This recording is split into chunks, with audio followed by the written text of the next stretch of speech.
Lazarov. Saya Hidro Puspitosari. Saya Mona Monika. Saya Tasya Anggraini. Baik, langsung saja pada materi yang pertama yang akan disampaikan oleh Tasya. Tulis ilmiah. Pengertian karya tulis ilmiah. Karya tulis ilmiah adalah tulisan yang disusun secara sistematis, logis dan objektif berdasarkan data dan fakta yang valid, menggunakan metode ilmiah dan bahasa baku.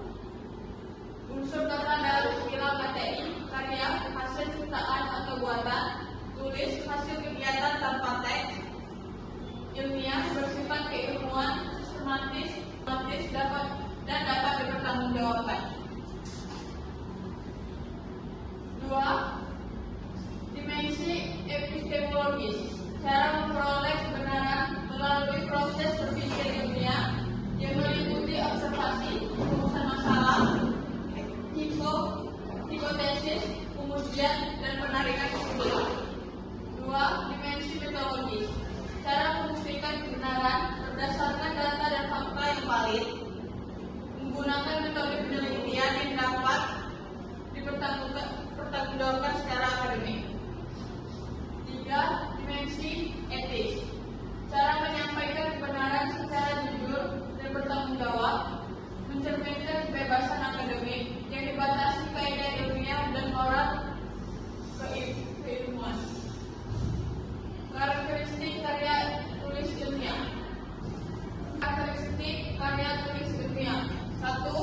Objektif, berdasarkan fakta dan data konkret, bukan opini atau perasaan. 2. Sistematis, disusun sesuai prosedur dan sistem yang berlaku secara menuntut. 3. Logis, argumentasi diterima, akal sehat, dan didukung data serta teori. 4. Lugas, bahasa tidak emosional, bermakna tunggal, tidak multifasir. 5. Efektif dan efisien, kalimat singkat, padat, hanya menggunakan kata yang penting. 6. Mengacu teori, pembahasan berpijak pada landasan teori yang relevan.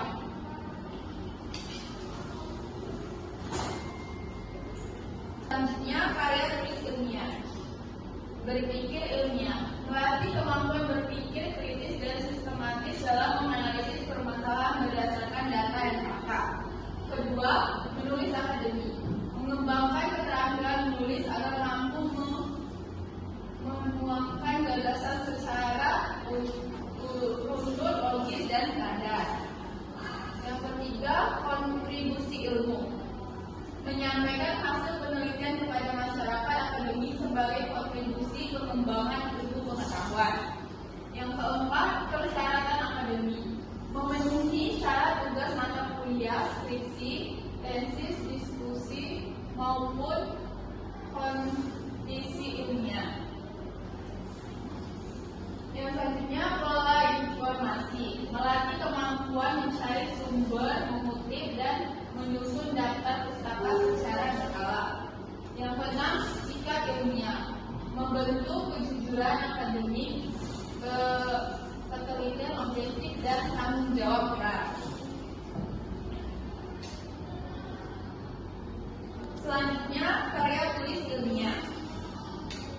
Yang pertama, fungsi pendidikan, sarana pembelajaran mengasah kemampuan berpikir kritis, analitis, sistematis, sekaligus instrumen evaluasi manusia, mahasiswa. Yang kedua, fungsi penelitian. Media menyampaikan hasil penelitian secara sistematis sebagai rujukan bagi peneliti selanjutnya. Yang ketiga, fungsi fungsional, bahan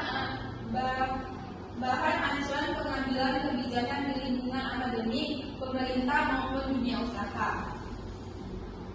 Selanjutnya, fungsi komunikasi ilmiah, sarana komunikasi antara akademisi untuk bertukar gagasan, temuan, pengembangan, dan keilmuan terbaru. Yang selanjutnya, fungsi pengembangan iptek, melalui publikasi, ilmu pengembangan, serta temuan dapat diuji, deskripsi, dan disempurnakan penelitian. lain. Selanjutnya, jenis-jenis karya tulis ilmiah. Dimuat di jurnal ilmiah, makalah, seminar atau diskusi kelas, kertas kerja, seminar, dan lokal karya, skripsi S1, syarat lulusan sarjana, jenjang magister, disertasi S3, jenjang dokter, laporan penelitian, laporan hasil kerja riset, artikel ilmiah populer, bahasa lebih ringan, media massa. Bagian awalnya, halaman, judul, kabar, kata pengantar, data isi, tabel, gambar, abstrak. Bagian intinya, bab 1 pendahuluan, bab 2, bab 3 metode penelitian, bab 5 bab 4 hasil dan pembahasan, bab 5 penutup.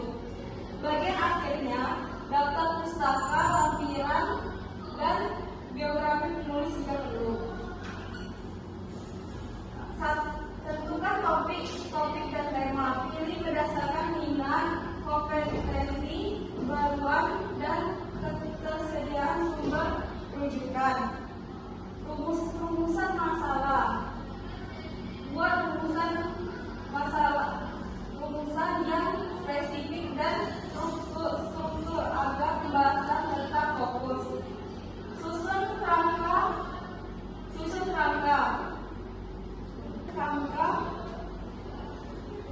alur pembahasan serta sistematis sebelum mulai menulis. Selanjutnya, kumpulkan data, gunakan studi pustaka, observasi, wawancara, atau kuesioner sesuai kebutuhan. Selanjutnya, sunting dan revisi.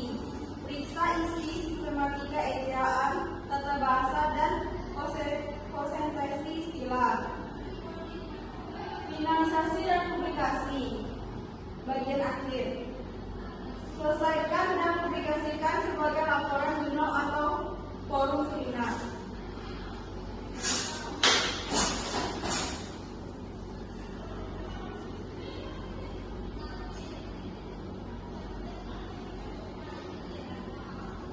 Teknik pengumpulan data. Buku jurnal, artikel, dan dokumen resmi yang berkaitan dengan topik. 2. Observasi, mengamati langsung objek fenomena untuk data faktual dan aktual. 3. Wawancara, mengajukan pertanyaan kepada narasumber serta struktur bebas. 4. Kuesioner atau angket, daftar pertanyaan tertulis untuk respon dalam jumlah besar. 5. Dokumentasi, arsip laporan dan foto dokumen sebagai data pendukung penulis. Teknik pengutipan daftar pustaka. Teknik pengutipan: 1. Kutip langsung, diambil sesuai teks asli, kurang dari 40 kata. Ditulis menyatu dengan tanda petik lebih dari 40 kata, ditulis terpisah menjorok ke dalam. Kutipan tidak langsung, parafrase disampaikan dengan bahasa penulisan sendiri tanpa mengubah makna, wajib mencantumkan sumber rujukan. Gaya NLA Harvard Style. Konsistensi dalam satu karya sangat penting untuk menjaga keseragaman format. Selanjutnya, aplikasi pendukung. Mendeley dan Tozero mendahulukan pengolahan referensi dan pembuatan sintase otomatis.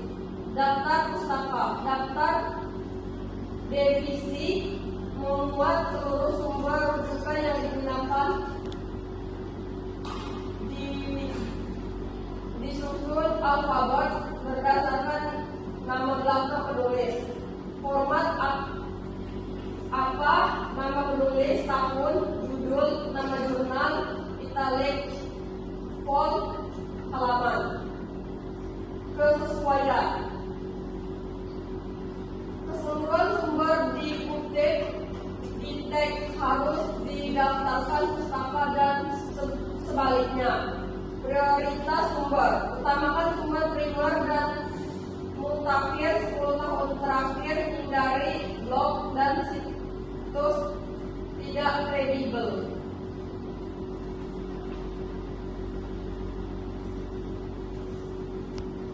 Etika penulisan dan plagiarisme. Prinsip etika penulisan ilmiah. 1. Kejujuran dalam penyajian dan tidak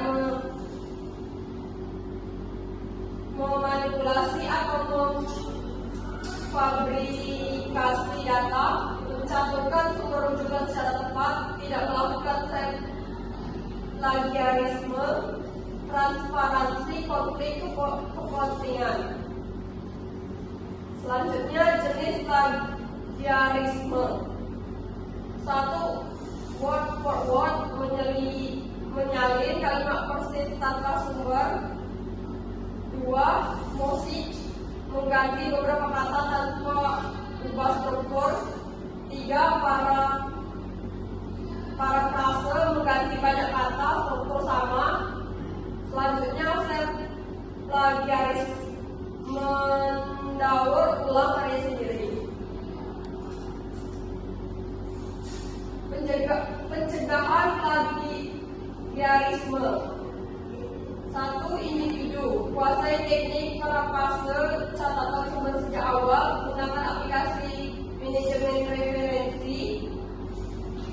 2. Institusi, terapkan kebijakan deteksi plagiarisme turnitin. Berikut sanksi tegas dan edukatif. Budaya bangunan diskusi terbuka, dosen atau mahasiswa, edukasi sejak orientasi mahasiswa baru.